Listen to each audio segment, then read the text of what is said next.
Tyler's Skates. It was 2 weeks before Christmas, and Tyler wouldn't be getting skates. He wanted skates. All he could think about was skates. Any 10-year-old boy should have skates, he reasoned. It's Canada. We have winter, we have ice. Skating was invented here, or so he had heard. Most of the kids in his class had skates, and the ones who didn't surely would be getting them under the tree this year. A year ago, it would have been a done deal. Last year, Mom and Dad had promised that he could have skates when he went to grade 5, the year that the school took them to their first skating trip at the arena. But in September, they had closed the assembly plant where his father had put trim on new cars. Times were suddenly tough. His mom had gotten a job 2 days a week at the grocery store, and his dad was looking for work. But the meals at home suddenly seemed boring to Tyler.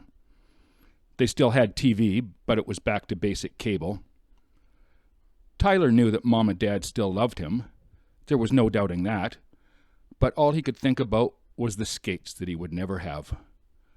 Why did Dad have to lose his job? Stupid cars. Sometimes on the way home from school or on Saturday afternoon, Tyler would stop by the outdoor rink at the ballpark and watch the other kids. He wouldn't stay long, just enough to dream for a moment. No sense getting too worked up about it. And now, 2 weeks before Christmas, on Friday, he went there after supper. It was a very cold night, and only 4 or 5 others had braved the chill to be there. As he passed by one of the benches, something caught his eye, on the snow, underneath one end. There, leaning against the leg of the bench, was a pair of skates, boys' skates. Whose could they be? He looked out on the ice, and everyone out there was wearing skates. There was nobody in the stands. He sat down on the bench, near the other end, so as not to look too possessive, and waited a while. No one came out of the indoor changing room or around the corner of the unlit concession booth. Finally, 3 of the skaters left the ice. They put on their boots over on the other bench. The remaining 2 skaters were an older boy and a girl, probably on a date. Certainly not the owners of these skates. Tyler took one last look around, slid across the wooden bench, and reached down. The laces were tied together. The skates swung into his grasp. They were his. Home wasn't too far away, but Tyler barely remembered the short walk. He went in the back door, straight downstairs, and placed the skates in the furnace room. No one would be in there before tomorrow. Then he went to the rec room and played a video game for a few minutes just to make it all seem normal. But he couldn't concentrate. Tomorrow he would check out the skates. Saturday morning came. Dad had gone next door to help the neighbor fix his snowblower. Mom was baking cookies and probably didn't want to be disturbed. It was perfect. Tyler slipped down to the basement, into the furnace room, and back to his bedroom without being noticed. His first glance at the skates, lying there on his bed, was a bit disappointing. They were beat up, not terribly, but they were not as good as the ones he had seen at the skate exchange down at the hardware store. The toe caps were all scuffed and there was rust on the blades. The bright spot, however, was the laces. Bright yellow and black stripes. They were almost new. None of that really mattered, though. The big question was, would they fit? They looked as big as he imagined skates would, but he wouldn't know until he tried one on. He got a thick pair of socks out of his drawer and pulled just one on. There was no time to try on 2 skates. With heart pounding and hands shaking, Tyler held up the left skate at the edge of the bed. Tugging gently at the tall, hard sides, he pulled it toward himself. It slid easily over his heel, and then his toes reached the end and stopped. It was perfect. Barely able to breathe, his mouth dry and cheeks warm, Tyler pulled the skate off and quickly stuffed the long yellow and black lace inside it. He laid the pair gently on a t-shirt and put them under the bed, pushing them all the way to the back wall. Monday was cleaning day. Mom did washing and ironing.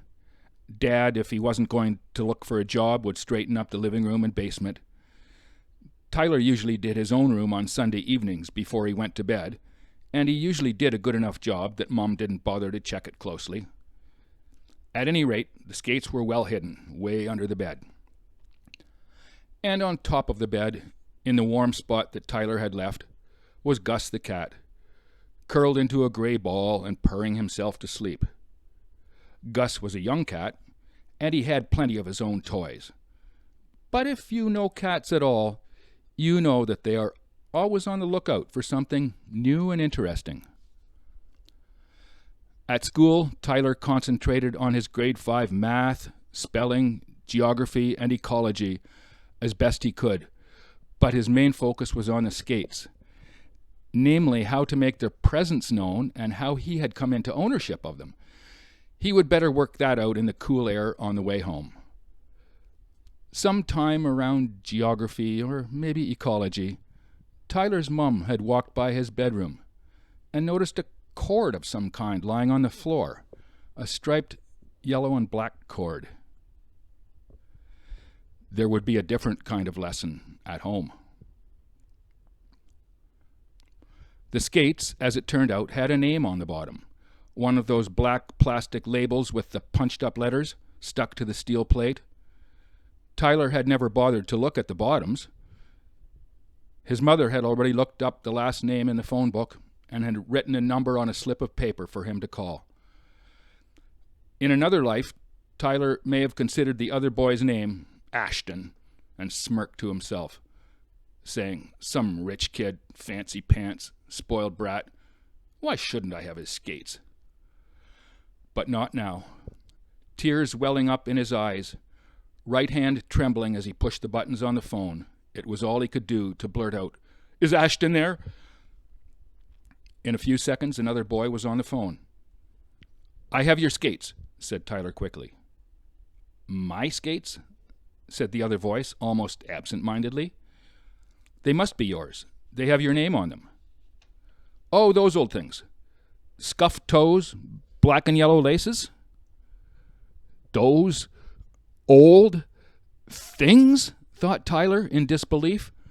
"How could you be so nonchalant about something as precious as skates?"